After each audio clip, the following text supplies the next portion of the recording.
tricky. So the revenge crew have now tried to take out one of the murderers while he's fishing in a gravel pit. But he's escaped through a hedge. So they've gone to his local pub in Shooters Hill to try and get him.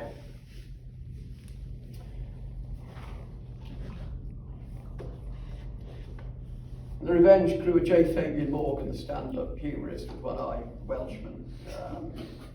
Donahue and the Red Boy. Turbo, who's Fabian Morgan's minder, and Carl Hyatt, the narrator, who's an unwilling revenger, and Hanley, the lawyer, as well.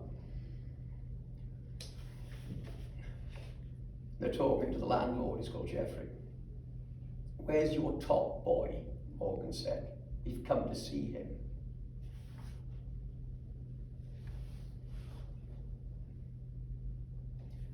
You need to know that the top boy's name is Mick de Lacy. "You lack a sense of history, Geoffrey," Morgan told him. "The past is always here. Always. That's one thing. 11th century, the Normans came.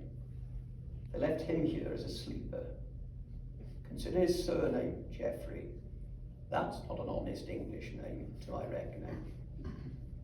The second is this. Your top boy hasn't changed, hasn't grown. All he's done is lose his hair. A dog doesn't change. Hasn't repented either. He hasn't acknowledged his crimes, young Mickey." "Crimes? He deserves a fucking medal, that lad," cried Geoffrey. "Tell him to come here then. Tell him we want to shake his hand. Tell him to come here now, we want to buy him a pint. Won't want people thinking he's scared, Mickey the Norman. Won't want people tweeting that he's yitten." Along the bar, Morgan, Turbo, Hanley, Donahue leaned like cowboys. "He ain't no fucking Frenchman, and he don't drink with poofs, or coons, or wops. And let me tell you, he wouldn't touch a one-eyed taff with a dino rod," crackled Geoffrey. Spittle flecked the corners of his mouth. The vein stirred in his fly ring like a snake beneath a sheet. "What do you know about my eye, Geoffrey?" Morgan was saying. "Here we come close to the nub, isn't it?" "You should have done them both," snarled Jeff the unkind. "No, he should have done them both," snarled Jeff the unkind. "Who's he?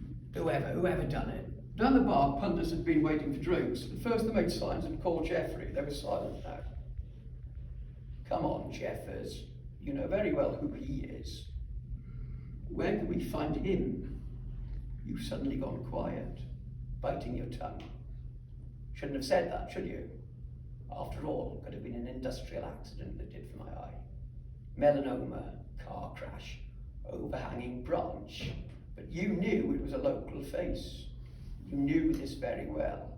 And what you said before trying to cover up with a generality suggested to me that it's still remembered as a great sporting moment, not far from here. But silence, Sirrah. When I talk till I've finished. And I take a long time about it too. Long as I fancy, and there's no power on earth I've known that can prevent me either. I can talk men to death and have used the skill on 2 occasions, which is to say sparingly, seeing as occasions grow to surfeit. But this great sporting moment is only referred to by a chosen few, and on pain of nasty treatment, you aren't meant to blab about it in the presence of strangers, which you just did. You've blown it, my man. And when his uncle hears, you better head for your retirement chalet in Thorpesby under shit. Lock the door and string yourself up. Make it easy on yourself, old timer. It'll be less painful. "Who are you?" wheezed the landlord. "I don't want no grief." "You've been visited by the cunt-tator. I put the slow sign on you, buddy. The old man'll know where to find you." "Oi, Jeff!" On came an English line in overalls. "You got problems, mate?" Chest out, he trash-talked Turbo, whose left hip swayed before the dull crash. Jesus Christ. He reacted with reasonable force to a threat he couldn't safely ignore or walk away from, owing to severe provocation within a confined and notoriously hostile space and other circumstances, such as the landlord's use of hate speech, Section 4, Public Order Act, declared Hanley as lion blue-red bubbles. Inmate crouched at his side. Morgan hummed. At least friend of the floor's got more bottle than your top boy. Where the hell is he? Already ran away from us once this evening. When the white-bellied rat does turn up, tell him he forgot his catch. What catch? His fucking catch. Morgan made a sign to Donoghue, who unhitched his golden satchel, opened it and spilled the tench, one by one, on the bar, where they lay in armoured row.